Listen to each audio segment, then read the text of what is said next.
A true creative writing class gives an individual the opportunity to learn about themselves. I think a lot of teenagers are lost, and because they are lost, they make the wrong decisions. So I am a firm believer that if a teenager knows who they are, they could withstand peer pressure. I have something to say because I am somebody. I am freely writing myself into existence. We are.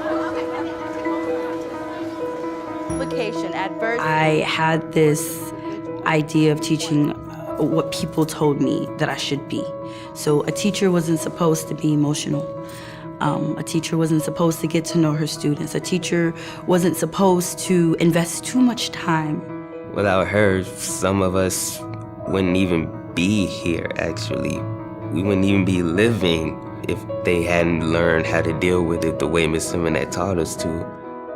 My students have fear of being murdered, fear of abandonment, fear of being molested again. Those are the fears that they have. So the minute you stop writing is when somebody else could step in and write your story for you. Are you going to allow them to do that? So if you're throwing in the towel, does that mean that you're giving up necessarily? I would even try to play with that in your piece. I'm here to hear your cries and pick you up, but I refuse to give you the playbook. Life is the worst thing that can happen to you, for it has... There was a student that wrote to me in her journal that every day she goes home, she cuts herself and she hopes that it will end up being her last day. She wrote it in a diary entry. And I think that student gave me a wake-up call. So in the midst of me conducting research, I run into the novel, The Freedom Writer's Diary. I read that book in one day. And I was like, okay, this is the methodology of teaching that I need to adapt. This is who I am. I've spent most of my life living in poverty, being afraid to walk out of my front door because of the risk of being shot. Crackheads getting high right in front of I want you to list every complication, every adversity, every hardship that you've experienced, nonstop. Just list them. These kids deal with real life issues.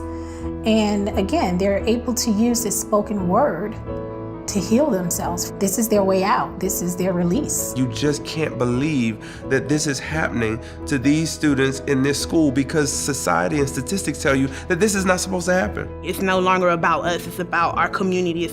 It's about showing that we can be a product of Miami Gardens and come out phenomenal. When your back is against the wall, against the ropes, use those lynches to lift your head high, I said stand. William was the troubled child.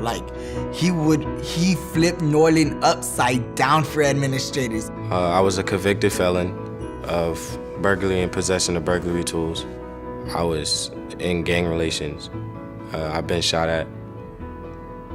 I've been stabbed before. 2 years ago, you did not hear I'm going to class. 2 years ago, you heard, yeah, I skipped so many classes. Like, right now, I'm legit trying to run to make sure that I can graduate because I'm catching up from my 9th and 10th grade year. William literally flipped his life 360. Just sitting here and trying to change. I know a lot of people that died trying to change. It's just something you're scared of. This is where I have to come in and show them that they can be resilient.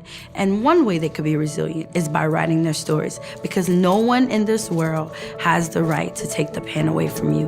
Rope sharp, jabbing at your sides. I bet each hit feels like a bullet. Mother's lullabies were poems and you never did know them. We never had an education, but we are the subtractors. They comb fields of my brothers and sisters like protractors. Arms, angled in degrees. courage, strength, patience, porque todavía sigo afro-boricua taíno. Rocking that high top fit for a crown and an afro that can't be held down. She's given them an opportunity to scream out loud through words what they are feeling inside. Standing on stage and telling people your story and hearing them say, "You touched me," that's the most amazing thing you can ever hear. She's just the type that'll try to push you beyond those limitations if she sees a little bit more inside of you. We don't really think of her as our teacher. That's our mom. Miss Simonette said, "Adonis, do you want to perform at the gala?" I was like, look, Miss Simonette, I don't do this. I only did that one time. Like, Miss Simonette, no, I can't. The next time she did it, she said, "Adonis, you're performing at the gala." And she already wrote my name down. She said, "You're on the program." I was like, what? Miss Simonette, I didn't even agree to this. every time she has something for us, you never know what it is, but I promise you, you're always gonna be safe in her hands. She sees us so much bigger than what we see, and that's amazing.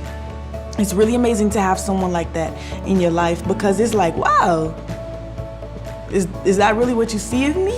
When you have someone that gives their all, that's so passionate, caring, loving, nurturing for students, right? Just imagine the impact she had on these kids' lives. It gives them self-esteem, some confidence. It builds their worth. Being around her has made me take a bigger approach to teaching. As teachers, we're told to kind of stand back, don't touch your kids, don't hug your kids, don't give too much because you get attached, and she has taught me that that is absolutely incorrect.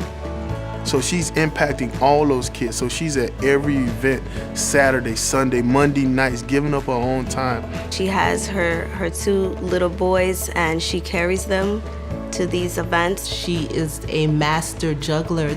I don't even have words to describe it. It's motherhood at its finest. She always was a go-getter, always, no matter what.